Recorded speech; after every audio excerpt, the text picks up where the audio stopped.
Hello বন্ধুরা, তোমরা সবাই কেমন আছো? আশা করি খুব ভালো আছো, আর আমিও খুব ভালো আছি। তো উঠে পড়েছি সকাল সকাল ঘুম থেকে, দেখলেই ঘড়ি কাটাতে বেজে গেছে 7টা।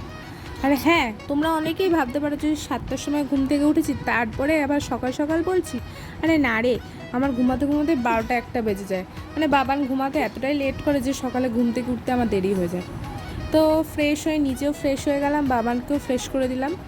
এবার বাবানকে একটু জল খাই দিচ্ছি। তোমরাও কিন্তু সকালবেলা ঘুম থেকে উঠে অবশ্যই 1 গ্লাস জল খাবে। তারপরে চলে গেলাম ঘর ঝাড় দিতে। ঘরের বউ হয়েছি, চুপচাপ তো শুয়ে থাকলে চলবে না, লোকে কি বলবে।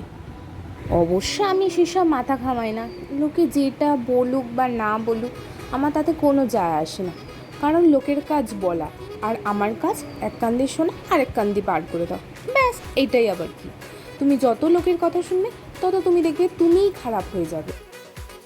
জীবনে নিজের লক্ষ্যের দিকে পৌঁছতে গেলে নিজের কথা সব থেকে বেশি শোনো, নিজে কি চাইছো সেটা সব থেকে বেশি দেখো, নিজের ওপর সব থেকে বেশি বিশ্বাস করো। তুমি যদি লোকের কথায় চলো তবে তুমি লোকের গোলাম হয়ে গেছো। কেন তা করবে? তো থাক, আর বেশি কথা বলবো না। তো চলে গেলাম সোজা বিছনা গোছাতে। আর বিছনার অবস্থা যা, এই গোছাতে গোছাতে আমার 10 ঘন্টা বেজে যাচ্ছে। তো এই দেখো, বিছানাটা এবার কত সুন্দর লাগছে। আমার কিন্তু এইভাবে টান টান করে চাদর পাততে খুবই ভালো লাগে। তোমাদেরও ভালো লাগে না? আর এই দেখো, চলে এসেছেন আমার গুণধর ছেলে। ওই দেখো, একটা বিস্কুট খাবে তাও কত নাছোড়বান্দা। আমি বলছি একটা দিয়ে বিস্কুট খা দুধ দিয়ে, সেটাও খাবে না। তোমাদের ছেলেমেয়েরাও এরকম করে নাকি অবশ্যই তোমরা জানিও তো। আমার ছেলে তো বড্ড জ্বালায় খাওয়া নিয়ে, ওই খাওয়াতে গেলে আমার দিন রাত এক হয়ে যায়। ওই দেখো, তারপরে আমি বললাম যে তুই ভালো করে খেয়ে নে, তাহলে তোকে দেখবি ফোনে দেখা যাবে। ওই দেখ, তাই খাচ্ছে একটু একটু করে। তারপরে ওকে বললাম তুই পড়তে বস, আমি ঘরের কাজগুলো সব সেরে ফেলি। আমার ছেলে কিন্তু দেখতে দেখতে আস্তে আস্তে কতটা বড় হয়ে গেল। ওকে দেখে আর ভাবি কি, এই তো কয়েকদিন আগে এত ছোট ছিল, তখন শুধু ভাবতাম কি কবে আমার ছেলেটা বড় হবে, কবে লেখাপড়া শেষ করবে। আর এখন দেখো বাবান আস্তে আস্তে লেখাপড়া শিখছে, খুব ভালো লাগে।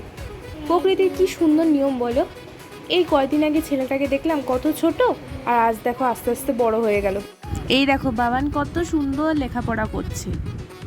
এই দেখো বাবান এবিসিডি লিখেছে। তোমরাও কিন্তু সবাই হাততালি দিও আমার বাবানের লেখা দেখে। তারপরে চলে গেলাম বাবানের রুটিগুলো গরম জল দিয়ে ভিজিয়ে ফেলতে। ওর রুটিগুলো আমি গরম জল দিয়ে ভিজাই, এতে কি হয়, বাচ্চাদের গ্যাসের প্রবলেমটা হয় না। তারপরে একে একে জলের বোতলগুলো ভরে ফেললাম। আমার বড় মশাইয়ের জলের বোতলগুলো কিন্তু আমারই ভরে দিতে হয়, কারণ ওকে যদি বলি এই কাজটা করতে, ও সেই কাজটা ভুলে যায়।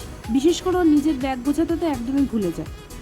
ওর ব্যাগের সমস্ত কিছু আমার পরপর ভরে দিতে হয়, ঠিক যেভাবে একটা বাচ্চাকে যেভাবে স্কুলে পাঠাতে হয় সেভাবে। আর এই দেখো, এটা আমার বরমশাই, এটা আমি, আর মাঝখানে আমাদের ছেলে। আমার ছেলে কার মতন দেখতে হয়েছে অবশ্যই বলো তো।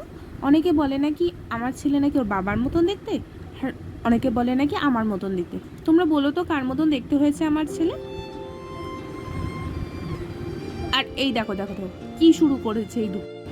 আমার বরটা কিন্তু ভালো নাচতে না পারলেও আমাদের আনন্দ দেওয়ার জন্য এইটুকু না চেষ্টা করে। ভিডিও হচ্ছে কি দিব, থাক আর বেশি দেখাবো না। তারপরে চলে গেল বরমশাই অফিসে। মাঝখানে আর কোনো ভিডিওই করা হয়নি। ও দাঁড়াও, ভেবো না আমার ছেলেটা আবার অফিস চলে যাচ্ছে, এতটাই বড় হয়ে গেছে। আসলে ও ছোটোবেলা থেকে পাপার সাথে অল্প একটু গাড়ি চড়ে, আর একটু গিয়ে তারপর আমি আবার ওকে নিয়ে আসি। আর এই দেখো, আসার পথে বাবানের জন্য এটা নিয়ে এসেছি। তারপরে চলে গেলাম সোজা দুপুরের খাবারে। বাবান আজকে দেখো নিজেই খাবে বলছে, যদিও খেতে পারে না একা একা, তাও আমি চেষ্টা করলাম ওকে খাওয়ানো শেখানোর জন্য। আর তারপরে আমারই খাইয়ে দিতে হয়েছিল। দুপুরবেলা বাবানকে ঘুম পাড়িয়ে নিজে খেয়েও একটু রেস্ট নিয়ে সন্ধ্যাবেলা বাবানের জন্য টিফিন নিয়ে আসলাম। টিফিনে আজকে ছিল দুধ আর মুড়ি, ব্যাস ওকে খাইয়ে দিয়ে। আর এই যে ওর পাপা অফিস থেকেও চলে এসেছে। আর তোমরা কি কেউ বাবানকে দেখতে পাচ্ছ? বাবান কিন্তু লুকিয়ে পড়েছে ঠিক ওর পাপার আওয়াজ পেয়ে।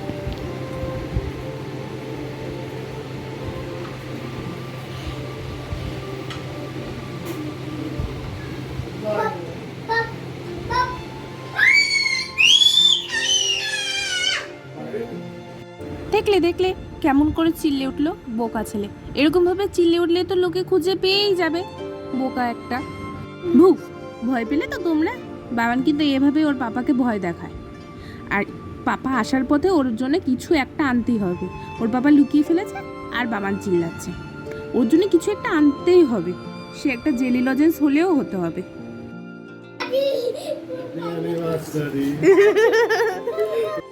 হ্যাঁ হ্যাঁ, তোমরা ঠিকই শুনেছ, সেদিন ছিল আমার অ্যানিভার্সারি। আর যেহেতু বাবান কাঁদছিল, তাই আমি বাবানকে ক্যাডবেরিগুলো দিয়ে দিয়েছিলাম। তো এইটুকখানেই ছিল সারাদিন। তো বন্ধুরা, ভিডিওটা যদি ভালো লেগে থাকে অবশ্যই লাইক করো, কমেন্ট করো, অ্যান্ড প্লিজ শেয়ার করে দিও। Tata, bye bye.